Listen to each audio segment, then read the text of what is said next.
시선으로 왔습니다. 양시장 엇갈려 있는데 하락 종목의 개수는 양시장 동일하게 더 하락 쪽이 많은 상황입니다. 어떤 해석으로 오늘 장을 볼지 두 분께 의견 들어볼게요. 정태근 미르경제연구소 이사, 송태현 유한타증권 과장입니다. 어서 오세요. 네, 반갑습니다. 네. 조금 아쉽다라고 평가하는 분들도 계시고 좀 쉬었던 종목들이 오늘 올라와서 괜찮다라고 보시는 분들도 계시는 것 같은데 정 이사님, 이 CPI 쇼크 어제 있지 않았습니까? 네. 물론 장중에 코스닥이 꽤 빠른 반전을 보여주면서 어제 이미 큰일 아니다. 디스인플레이션 추이가 네. 꺾이진 않겠구나 이런 것을 좀 확인을 하긴 했습니다. 다만 지수 중심으로는 힘이 좀 빠져 있거든요. 양시장 오늘 동력을 잃었다 아니면 꽤 괜찮다. 어떤 평가로 해주실 수 있어요? 글쎄요. 어떻게 정의를 해야 딱 이해가 될지 살짝 고민이 되는데. 네. 그러니까 변했다? 어떤 게 변했어요? 그러니까 어찌 보면은 이제 어디를 볼 것이냐 이게 좀 변했다고 말씀드려야 될 것 같아요. 중심점이요? 네네. 일단은 뭐 CPI 같은 경우는 참 어찌 보면은 이게 해석에 따라 다를 수가 있는데 저는 개인적으로 3%대 하향 안정화가 되고 있다라고 해석을 하고 싶은데 시장에서는 쇼크라 얘기를 하고 있잖아요. 참 그 주식이 좀 쉽지 않다는 말씀을 드리고 싶은데, 그러니까 시장은 항상 이제 보고 싶은 건 보게 되는 거죠. 그렇기 때문에 어떻게 보는지가 상당히 중요하고, 그리고 그런 게 아니더라고 하더라도 코스피 같은 경우는 걸릴 수밖에 없는 자리에서 이미 걸렸다고 보시는 게 맞는 것 같아요. 무슨 얘기냐면은 이게 날짜를 보게 되면 이게 2023년 6월 10일 기점으로 보시면 되는데 요때하고 2023년 8월 1일 그리고 작년 또 12월 28일 공통점이 뭐냐면 2270포인트 요 부분에서 전고점 돌파가 안 되고 있다는 겁니다. 그러니까 소위 말하는 박스권 상단으로 이제 작용이 되고 있거든요. 그러다 보니까 지금 자리에서 뭐 저항을 받고 돌파가 안 된다라는 것들은 어찌 보면 좀 예견이 돼 있었다라고 보는 게 맞지 않을까 생각이 듭니다. 그래서 CPI는 어찌 보면은 핑계거리라고 볼 수밖에 없다라고 생각이 들고, 그리고 지금 자리에서 그렇다면은 돌파를 해야 되는데 모멘텀이 있느냐? 없다라는 게 가장 큰 난제라고 좀 볼 수가 있겠죠.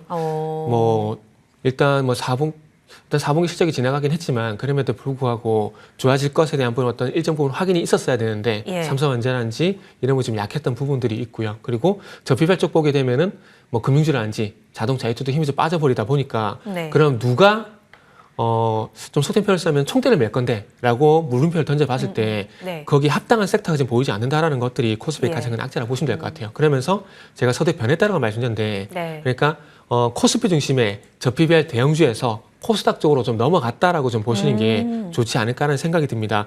뭐 시장 양시장 꺾였다라고는 부분에 동의를 할 수 없는 부분들이 지금 코스피하고 코스닥은 거의 지금 현재 상반된 모습을 보여주고 있거든요. 어쨌든 지금 지수 기준으로 보게 되면 코스닥은 어쨌든 계속해서 상승세가 이어지고 있는 국면들이기 때문에 코스피에서 코스닥 쪽으로 대형주에서 중소형주 쪽으로 넘어가게 되면서 다시 11월 달, 12월 달처럼 개별 종목 장세로 넘어갔다라 보시는 게 저는 맞다라고 생각을 하고 있습니다. 그렇기 때문에 이제 대형주에서 중소형주에서 넘어갔기 때문에 그래서 제가 서두에 변했다라고 말씀드렸다 이해하시면 될 것 같아요. 지수 중심의 1월 말부터 2월 초의 분위기는 저 PBR주의 이 테마성 움직임이 굉장히 강했었거든요. 그리고 한 차례 시세를 뿜어내고 그때 당시에도 정 이사님은 이거 테마다. 너무 이제 추세 반등으로 보시면 안 된다라는 이야기를 해주셨는데 그 지수의 바톤, 상승 바톤을 이제 코스닥 개별 종목들이 가져가고 있다 해주셨습니다.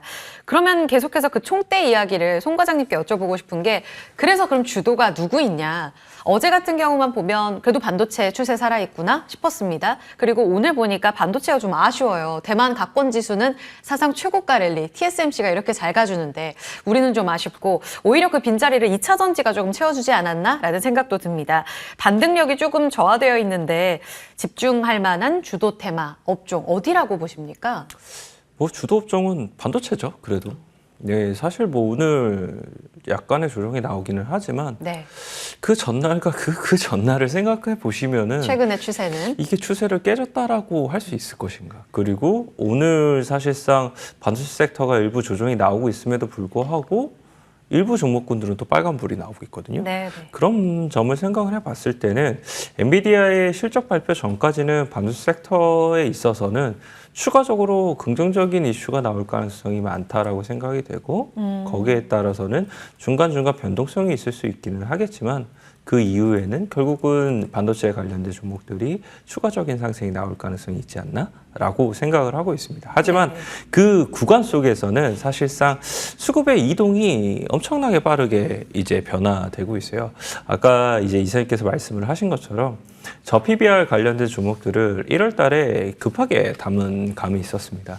그 급하게 담은 감 이후에 사실상 명절이 지나가게 되고 명절 이후부터는 거기서부터에 대한 이제 물량들을 일부 차익 실현이 나오기 시작을 하게 되면서 다시 밑으로 많이 빠져있던 섹터군이라든지 성장주 쪽으로에 대한 이동 이런 부분도 상당히 많이 되고 있다라고 보시면 될 것 같고요.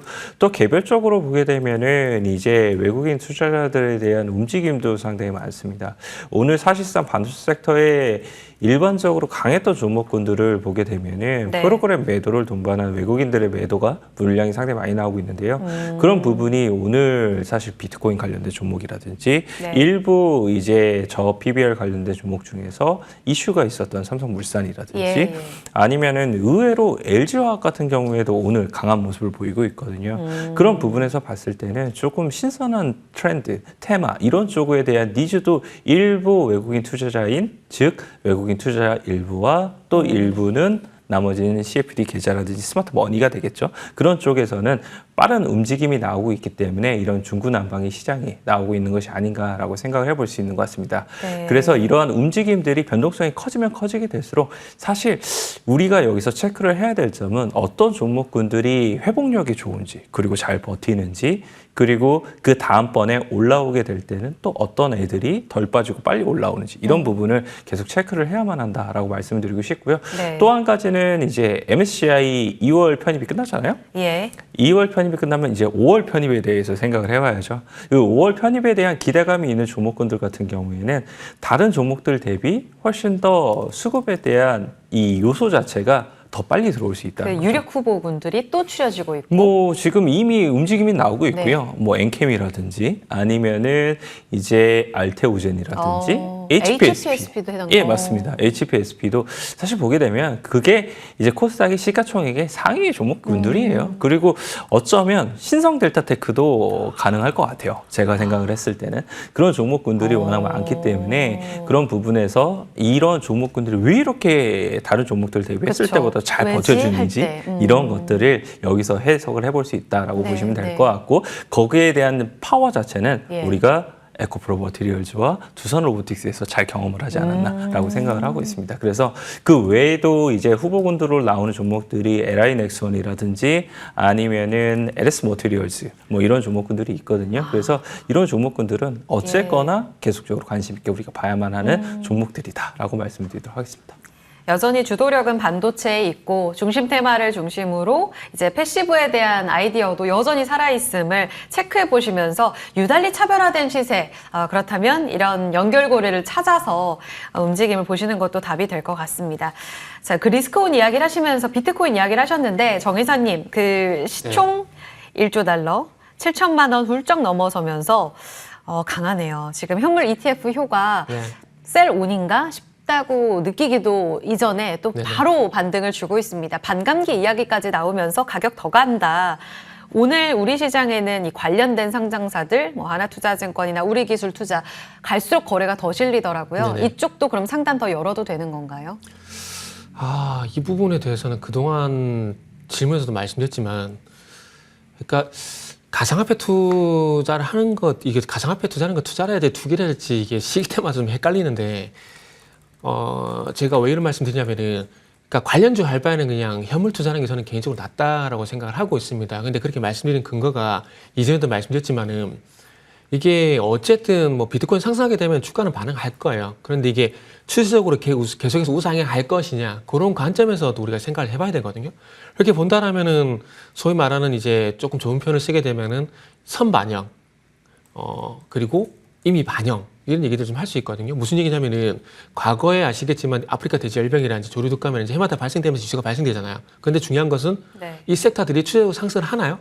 그건 아니거든요. 물론 동물 독감하고 동물 바이러스하고 이 가상화폐를 같이 두는 건 무리가 있다는 건 저도 알고 있습니다. 근데 우리가 그런 식으로 접근하지 말고 어떤 이슈가 꾸준히 발생이 됐을 때 계속해서 그런 이슈들에서 주가가 우상향했느냐, 이런 관점에서 우리가 한번 접근해 보게 된다라면은 물론 뭐 조류값뿐만 아니라 뭐 다른 테마도 마찬가지 생각을 하고 있습니다. 이게 지속적으로 우상향은 하는 건 아니거든요.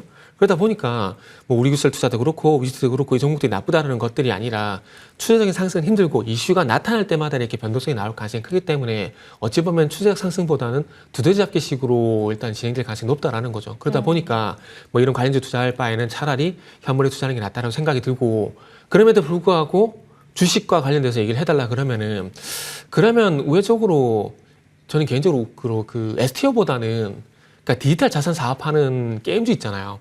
그러니까 뭐 다날도 될 수 있을 것이고 위메이드도 될 수 있을 것이고 컴퓨터에서도 저는 된다라고 보거든요. 그쪽으로 차라리 우회적으로 보는 게 더 낫지 않을까라는 생각이 들어요. 왜냐하면은 게임주 같은 경우는 아시겠지만 온라인에서 모바일로 넘어오게 되면서 NC소프트에서 컴퓨터 썬데이토로 대장이 바뀌었잖아요. 그러면 모바일에서 다시 또 이제 디지털 자산 NFT 쪽으로 넘어가게 되면은 또 대장이 바뀔 거거든요.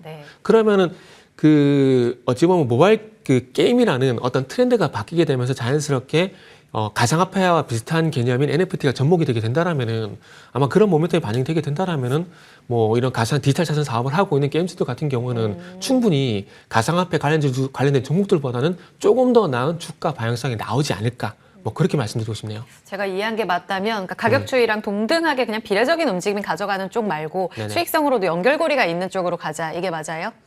일단은 결론적으로 뭐 게임주 말씀드린 거에 대해서는 그렇게 말씀하신 게 맞는 것 같고 비트코인 앞에 이제 종목들이 계속 갈 것인가에 대한 관점 보게 되면 이슈에 따라서 두대 잡기 식으로 될 것 같다.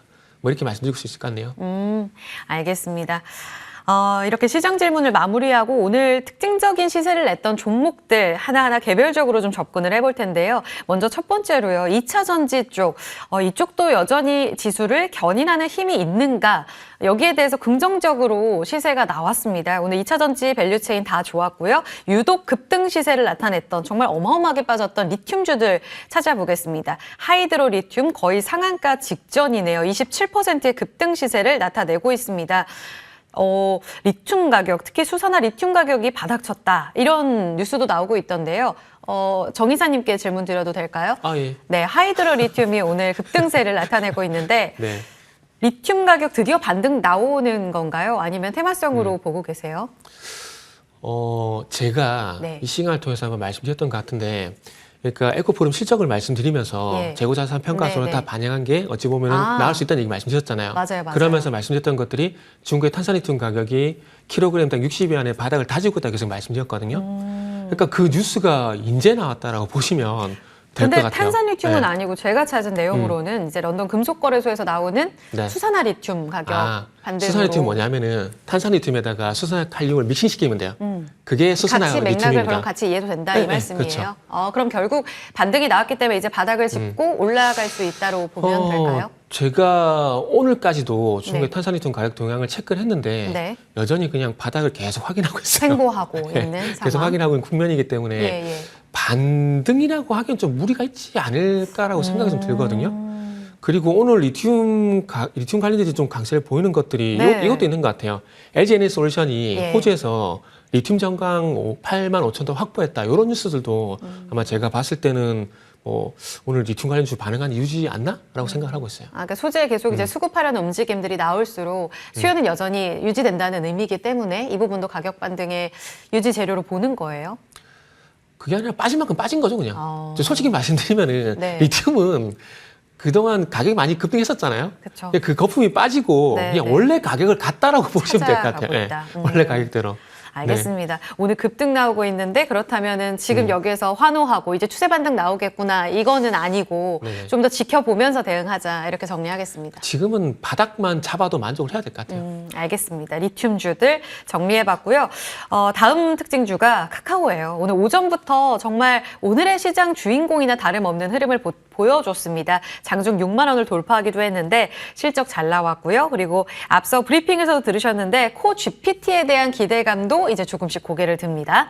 재평가의 원년 될 수 있을까요? 송 과장님, 지금 매수인가요? 결론은 매수인데 매수요? 업사이드는 제한적. 이게 제 생각이고요. 아까 내용은 왜요? 이수영 앵커가 너무나 잘 전달을 해줬기 때문에 전 의견만 보태겠습니다. 사실상 본업에 대한 부분 자체가 회복력이 상당히 좋았어요. 이번에. 거기에 플러스 이제 AI에 대한 접목 이 부분을 이야기를 하고 있는 건데 AI에 대한 접목에 대한 부분을 생각을 해보게 되면은 그 사람에 맞춰서 얼마만큼이나 광고를 적절하게 재배치를 시켜줄 수 있는가 그런 부분을 생각을 해볼 수 있는 거고 아니면 오픈 채팅 관련돼서도 사실상 많은 업체들이 이 입점해 있는 부분이 있게 될 텐데 그 사람에 맞게 그 오픈 채팅방을 상단으로 올려주게 되는 이런 부분을 한번 생각을 해볼 수 있거든요. 그런 부분에 있어서도 카카오가 계속적으로 더욱더 수익화 모델을 찾아가려고 노력을 하고 있기 때문에 그런 부분은 결국은 2024년도, 2025년도에 대한 실적에 대한 전망치를 상향 조정을 시킬 수 있게 만들어주는 요소가 되지 않나라고 생각을 하고 있습니다. 그래서 그런 부분이 오늘 사실상 일부 기대감으로서 반영이 되게 되면서 이 무거웠던 카카오가 오늘 이렇게 거래량이 급증을 하고 수급적으로 양수급이 다 들어오면서 들어올리고 있는 것이 아닌가라고 생각이 돼서 추가적인 상승에 대한 가능성은 상당히 높다라고 말씀을 드릴 수 있을 것 같고요. 하지만 이제 이런 부분도 생각을 해봐야 돼요. 여기에 따라서 본업도 성장을 하는 부분이 있기는 했지만 이 주주 환원 정책에 대한 부분도 카카오가 얘기를 하고 있단 말이에요. 네. 그런 부분에서 보다 더 높은 점수를 따서 만약에 수급이 들어왔다면 저 PBR 관련된 종목들이 단기적으로 많이 올랐을 때는 30에서 한 35% 정도가 올랐어요. 네. 즉, 그 상단까지 가게 되면 거기서부터에 대한 차익이 일부 나올 수밖에 없다는 걸 의미를 하게 될 텐데 네네. 이 여기서 얘기를 하는 종목들을 보게 되면 본업이 성장을 하고 주주 환원도 좋아지게 되면 그건 더욱더 좋다라고 얘기를 하잖아요. 그게 현대차가 보게 되면은 월봉이 한 35%까지 올라갔다가 지금 조정을 받고 있어요. 그런 점에서 생각해 봤을 때 카카오가 지금 월봉에서 15%가 올라왔고 추가적인 업사이드는 대략 러프하게는 10에서 15% 정도로 바라보면 되지 않을까. 그런 기대 수익률은 한 10% 정도라고 생각을 한다라고 말씀드릴 수 있을 것 같습니다. 이제는 국민주의 그 재평가를 다시 또 해야 되는 시점인 것 같아요. 긍정적인 시각으로 바뀌긴 했지만 상단에 대한 기대를 좀 낮추자 참고해 주시고요. 다음은 휴젤인데요. 송 과장님께 한 번 더 질문 드릴게요. 오늘 초반에 외국인들 굉장히 많이 담았습니다. 17만 3,500원 신고가를 돌파하기도 했고요. 보툴릭스 호실적, 레티보 이제 신규 승인 뭐 이런 이야기들 나오면서 지금 신고가인데 여기서 지금 상단이 더 열려 있나요? 재료로 봐서는 더 좋다라는 이야기들 많던데요. 전 사실 휴젤이 이렇게 잘 가고 있는지 몰랐었습니다. 미용 의료기기 안에서 단연 톱으로 좀 잘 나가고 있는 종목이 아닐까 싶어요. 근데 워낙 보툴륨 톡신 자체가 네. 많이 얼룩져 있죠. 사실 소송이라든지 이런 부분 때문에 주요한 요소가 아니었었기 때문에 계속적으로 업체들 같은 경우에도 워낙 주가가 많이 하락을 하게 됐고 그 네. 와중에 회복이 되고 있는 정도의 수준으로 생각을 했었었고요. 저 역시도 그런 부분에 있어서 크게 달라지지는 않습니다. 물론 업사이드에 대한 부분이 이벤트 때문에 추가적으로 나올 수 있다라고 생각을 하고는 있지만 이 이벤트에 대한 일정 자체가 2월 말에서 3월 초거든요. 그때 한번 만약에 FDA 승인이 나게 되게 되면은 그때 한번 쭉 상승이 나오게 되는 이러한 형국이 나올 수 있다라고 보시면 될 것 같고요. 거기에 따라서 차익 실현을 하면서 일부는 이제 비중을 좀 축소시켜 놓는 것이 필요하지 않나라고 보시면 될 것 같습니다. 그래서 사실상 이제 2024년도에 가이던스에 관련돼서도 원래 2023년도에 휴젤이 가이던스를 제공을 했었었는데 2024년 가이던스 제공 안 했거든요.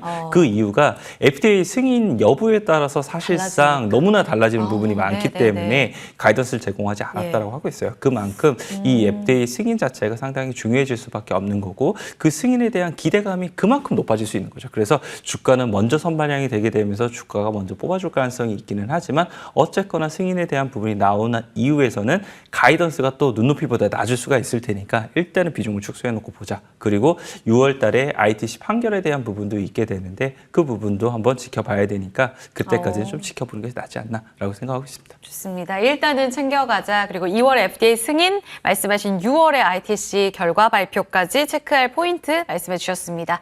종목은 여기까지 살펴볼게요. 두 분과 함께했습니다. 정태근 이사, 송태현 과장이었습니다. 감사합니다. 네, 감사합니다.